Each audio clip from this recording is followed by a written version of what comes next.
Welcome back, guys. It's Javier. If you've taught some classes before, you've probably experienced this moment. It's when you ask students to speak, and then the entire classroom just freezes. Nobody speaks, nobody moves, and everybody is waiting for something to begin. And then that's when you realize something uncomfortable, which is speaking activities are really going to challenge your students' confidence level. The students with the least confidence are usually going to say nothing, and nobody wants to be the first person to speak. So, we need to solve a couple problems at once. How do we create a speaking activity where participation isn't optional, where every student speaks at the same time, and where not one strong student has to carry a weak student for the whole entire class? So, there's one activity that I use that solves all of these problems almost automatically. When I first started teaching, this formation was called the chain gang, and I still call it that to this day. The reason that it works is very simple. It removes the decision of whether students should participate or not participate. The structure itself is going to pull them into the activity whether they want to or not. So technically, they could choose not to participate, but the system itself makes it very awkward for them. The setup is very simple. I'll show you guys some variations later. You divide the class into two lines facing each other.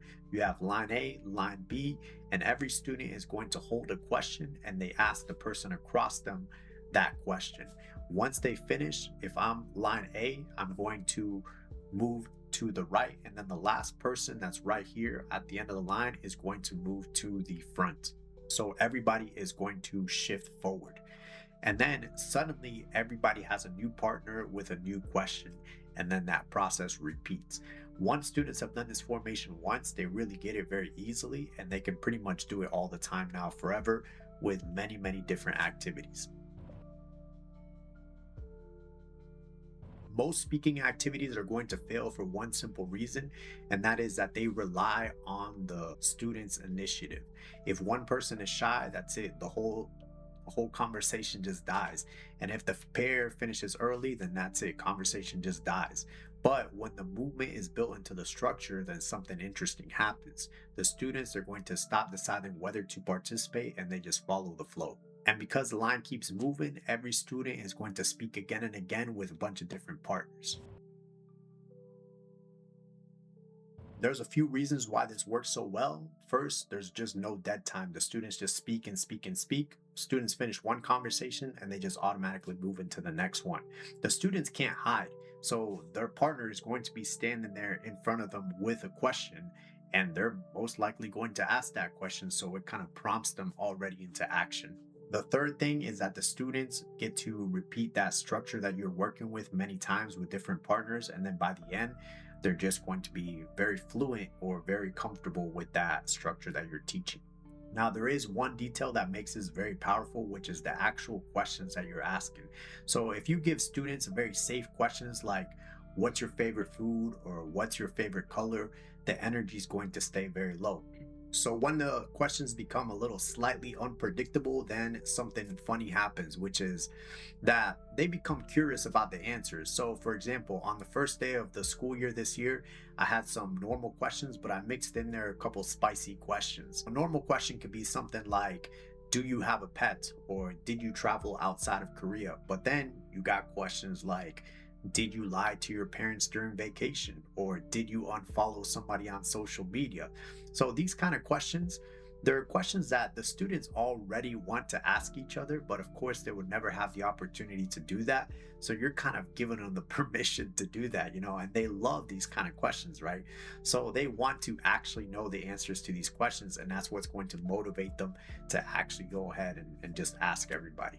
They don't have to be spicy questions. They could also be a little bit of wacky questions. I like those. So let's say you're doing an activity where you have to ask the structure like, you might have some normal, can you run, can you swim questions, but you could also have something like, can you fight a dragon? Or maybe you're teaching directions and you're teaching maybe hospital and police station, but you could also have like UFO landing pad in there. So you want to put in a couple wacky things into your lesson because those things are going to create a little bit of curiosity in your students. One thing I really love about this formation is that repetition part.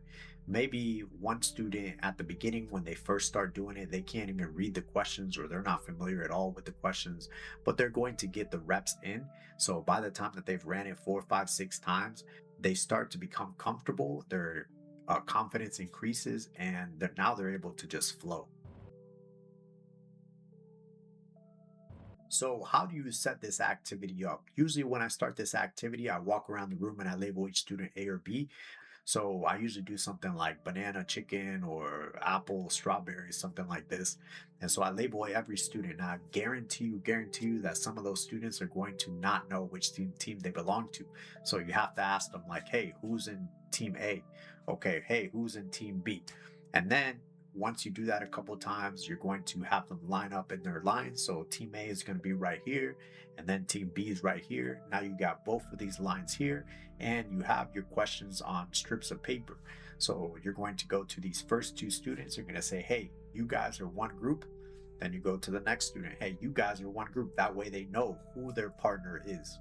If you have an even number of students, then everything is good. But if you have an odd number of students, you may be that odd man out that has to go in one of those groups and actually participate with them. Okay, so once everybody is lined up with their paper, they know their partners, you're going to say, hey, team A, go ahead, ask your question. Team B, okay, go ahead, ask your question. Then, after they're finished asking those questions, you're going to have them switch papers. And then you're going to tell the first person in this line A or line B, this person's going to go to the back of the line, and then everybody is going to move forward on this side. This line is going to be static, nobody's going to move.